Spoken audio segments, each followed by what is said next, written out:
नमस्कार दोस्तों, मैं छोटी उपाध्याय अपने YouTube चैनल पे आप सबका स्वागत करती हूँ। आज आप सबके बीच एक बहुत ही प्यारा सा सोहर गीत लेकर आई हूँ जो आप सबको पसंद आएगा। तो लाइक सब्सक्राइब करना ना भूलिएगा और कमेंट में हमें ज़रूर बताइएगा कि आप सबको हमारे सोहर गीत कैसा लगा। तो चलिए शुरू करते हैं। अरे आव चंदा मामा पारे आव नदिया किनारे आव हो चंदा उतरना हमारी आंगनवा कन्हैया संगे खेलऊ हो चंदा उतरना हमारी आंगनवा कन्हैया संगे खेलऊ हो।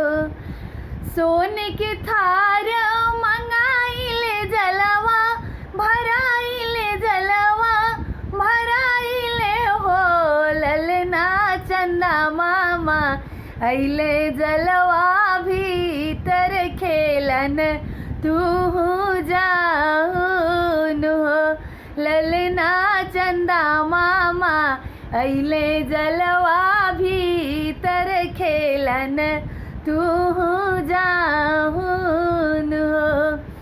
गोदी में से बबुआ उतरी गईले जलवा में हाथ डलले जलवा में हाथ डलले हो आमा चंदा मामा गईले हेराई खोजन तू आवहु हो आमा चंदा मामा गई ले हेराई खोजन तू आवहु हो। एक तमे बाबा के दुलारे हाई भैया आगा रही तीनी भैया आगा रही तीनी हो ललना तीसरे में सैया के सोहागिनी खोजन कैसे आईन हो। जाऊँ तो हूँ नाना जी के दो लारे हाओ मामा आगा रही तीनी हो आमा तीसरे में पापा जी के सोहागिनी खोजन हम जाई भी हो। भर राती बीतले पहर राती अवरु पहर राती हो ललनाया धे राती दूधवा चुराइले कन्हैया नाही आवेले हो। भर राती बीतले पहर राती अवरु पहर राती हो ललनाया धे राती दूधवा चुराइले कन्हैया नाही आवेले हो। मचिया बैठल रौरा सासू सरब गुन आगर हो सासू हमारा के दिना उपदेश कन्हैया खोज ले आई भी हो।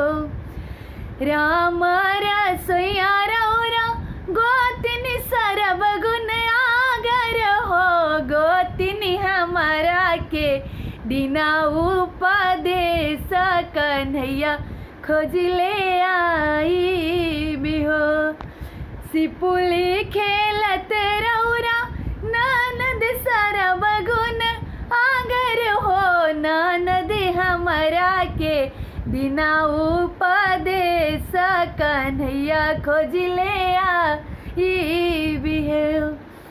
एक बने गईलो दूसर बने अवरु तीसर बने हो ललना कदमे के गछिया कन्हैया त बंसिया बजावेले हो ललना कदमे के गछिया कन्हैया त बंसिया बजावेले हो। अजहू तू नाना जी के दुलारे हाउ मामा अगर तीनी हो अम्मा तीसरे में पापा जी के सोहागिनी खोजन कैसे आवेलू हो। जाऊँ तू नाना जी के दुलारे हाउ मामा अगर तीनी हो अम्मा तीसरे में पापा जी के सोहागिन खोजन कैसे आवेलू हो। आगी लागो बाबा के दुलरोए त भैया अगर तीन हो ललना बाजर पारो सैया के सोहागिन लालन कहाँ पाई भी हो। ललना बाजर पारो सैया के सोहागिन लालन कहाँ पाई भी हो। एक माँ के लिए बच्चा ही सबसे प्यारा धन होता है। बच्चे के लिए सब धन कटे जाए कोई मतलब नहीं है। तो दोस्तों, आप सबको हमारा ये प्यारा सा गीत कैसा लगा हमें कमेंट में ज़रूर बताइए।